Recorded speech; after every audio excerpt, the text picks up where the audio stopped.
Bonjour à tous, j'espère que tout le monde va vraiment super bien. En tout cas moi, je vais super bien, surtout quand j'ai appris les rafales de vent qu'il y a eu. D'ailleurs, vous pouvez voir via l'arbre que ça souffle bien.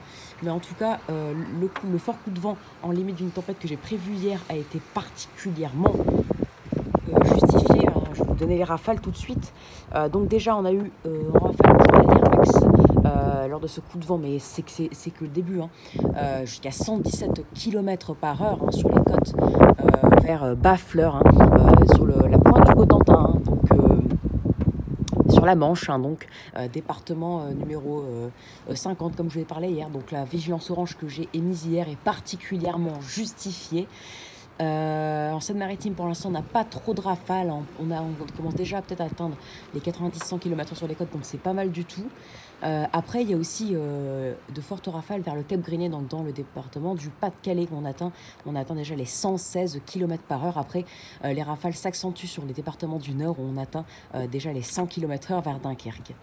Et après, vers la Somme aussi, on a déjà dépassé les 100 km heure. Donc, on doit retenir déjà que les 100 voire 110 km/h ont déjà été dépassés sur les côtes, les côtes qui ont été placées en alerte orange. Donc je suis, je vous le dis, assez fière, hein, sans vouloir me vanter, de la vigilance orange que j'ai émise, hein, car j'ai bien cerné les départements qui sont aujourd'hui touchés par ce fort coup de vent. C'est limite une tempête, hein, parce que dans ces départements-là, les 100 km/h sont quasiment atteints dans les terres. Mais le pire est à venir, hein, en la mi-journée et même jusqu'en début d'après-midi. Donc voilà, on a déjà jusqu'à 117 km/h en France sur les côtes, hein, donc Bas-Fleur. La rafale maximale du coup a été atteinte pour l'instant sur la pointe du Cotentin, hein, donc c'était pas trop prévu, hein, sauf par mois. Par exemple, Météo Express, vous voyez 90 km/h. Et Météo France aussi d'ailleurs, mais finalement non, jusqu'à 120 km/h. On a jusqu'à 120 km/h environ, donc c'est pas mal du tout. Voilà, en tout cas, après pour Lille, hein, plus dans les terres. Donc là, pour Lille, par exemple, on atteint déjà les 70 km/h, mais là, ça va encore considérablement augmenter. Le pic est attendu vers entre midi et 15h avec des rafales qui pourraient atteindre les 95 voire 100 km/h.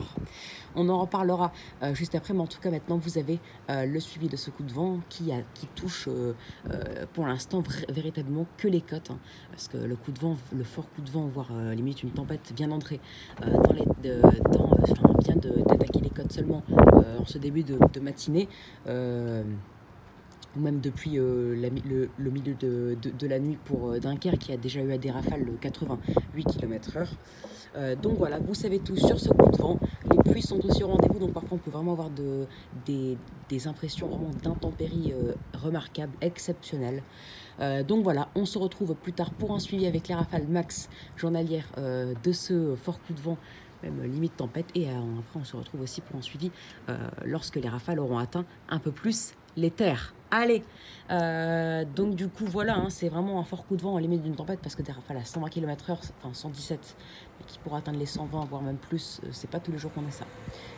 Et ce qui m'intéresse surtout, c'est les rafales qu'on aura dans les terres en après-midi, enfin de la mi-journée à l'après-midi. Allez, donc j'espère que cette vidéo vous aura plu. Après, je ferai un suivi aussi pour le coup de vent et les intempéries sur l'île, hein, parce que ça pourrait être aussi assez sensationnel. Allez, donc abonnez-vous, likez, partagez et n'hésitez surtout pas à me donner des idées pour mes futures vidéos. Excellente journée à vous et à plus tard pour un nouveau suivi. Ciao!